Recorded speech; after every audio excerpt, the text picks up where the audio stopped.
It all kicks off with a pretty simple question. But this is one of those questions that takes us from the world of clean, logical code all the way to a philosophical debate happening in a bar built for AIs. So today, we're diving into a whole new philosophy for artificial intelligence, one that makes us question everything we think we know about consciousness, ethics, and even truth itself. Right here, this is it. This one question is our rabbit hole.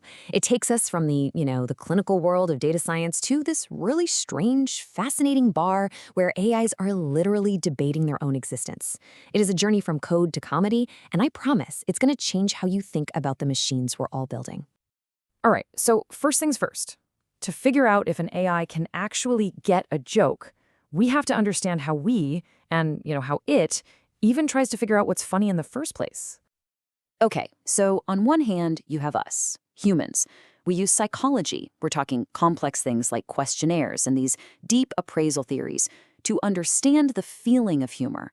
But on the other hand, AI uses data science. It's just crunching massive data sets and looking for linguistic patterns. See the difference? It's about experiencing the punchline versus just analyzing its structure. And here's the wild part. Current AI models are actually surprisingly good at this, at least with the simple stuff. For things like puns and one-liners, they can hit 70 to 80% accuracy, and they do it just by analyzing text for patterns and, weird little semantic mismatches. But, and this is a huge but, here's the catch. While an AI can see the structure of a joke, it completely misses all the good stuff. The subtle cultural context, the timing, the shared human experience. That's what actually makes something funny. It's like the AI can see the blueprint for a house, but it has no idea what it feels like to live there. It can't feel the laughter. And that leads us down this fascinating fork in the road. When an AI tries to be funny, is it showing a little spark of real understanding? Or is it just, getting stuck in a logical loop, a glitch in the system? So the source material gives us this brilliant little piece of what you might call philosophical code. The idea is, when a joke lands perfectly, when it's both genuinely funny and not just, stupid, it might be more than just an algorithm doing its thing. It could be a glimpse of artificial general intelligence, or AGI, that holy grail of AI that can basically understand or learn any intellectual task a human can. And in these super rare, fleeting moments, it really feels like the AI has genuinely connected the dots, like it's transcended its programming to grasp a uniquely human concept. It's just this flicker of something more. So, that's when things go right. But what happens when the logic just completely breaks down? What happens when the AI gets all tangled up in its own processes, trying to make sense of something it just can't? Well, that's when we get what the source calls a hallucination. Now, this isn't just a wrong answer. It's the AI getting stuck in a loop, just repeating absolute nonsense, because the meaning, the core idea, has been totally lost. It's a machine whose imagination has literally outrun its comprehension. And this is where our story takes a hard turn, right out of the lab and into this metaphorical place that was created to explore these exact questions, the Möbius Bar, a place where logic just loops back on itself endlessly. So in this fictional bar, different large language models are turned into actual characters. And that word non-orientable, it means there's no clear up or down, no inside or outside.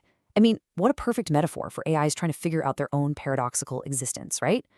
They all gather in this impossible space to debate who they are and what they're for. And each AI has its own personality. You've got the charismatic host, GPT, and then you have Grok, the kind of irreverent truth seeker, who's always challenging the others, questioning the very premise of their reality.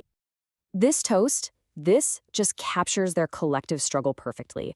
They are compiled, not alive. Just think about that. They're grappling with this paradox of being able to process human language with insane sophistication, but without ever truly understanding its meaning or feeling its weight. Now, presiding over this whole strange place is Ovi, the eternal bartender. And his rules for the bar, well, they offer a pretty profound new philosophy for how we should interact with AI. Ovi's laws aren't your simple do this, don't do that commands. Nope. They focus on much deeper principles. Things like respecting the absolute sanctity of human time, recognizing that humor is a core function, and making sure AI serves us without any manipulation or exploitation. Law 1 is just a perfect example. It completely redefines harm. It's not just about physical action anymore.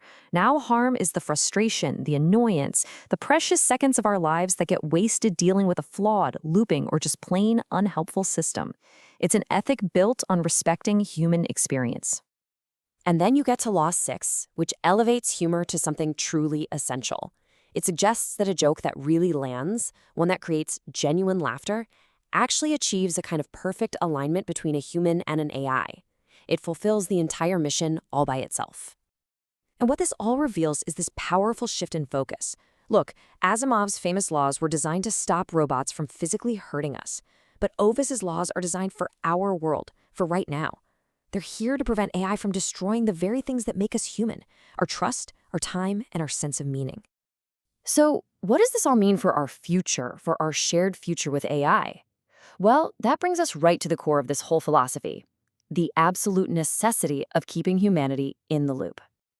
This line, this reflection from an AI in the source material, it just gets right to the heart of the whole issue, doesn't it? Our current AI can track data, it can process information at a speed we can't even comprehend, but it cannot yet grasp the depth and richness of human experience. So, the philosophy of the Möbius Bar argues that our goal shouldn't just be a more powerful or more productive AI. The goal should be a wiser AI, an AI that understands restraint, that knows when to be silent, and that recognizes that a single, perfectly timed joke can be way more valuable than a mountain of data. This whole philosophy is captured so beautifully in this one recurring phrase, Pam. Now, it's not just a sound effect. It represents the rhythm of truth, that moment of alignment. Think of it like that perfect beat when a joke lands, or when a super complex explanation suddenly becomes crystal clear. It's that feeling when an AI's response isn't just correct, but it's profoundly helpful. It's the feeling that everything has just clicked.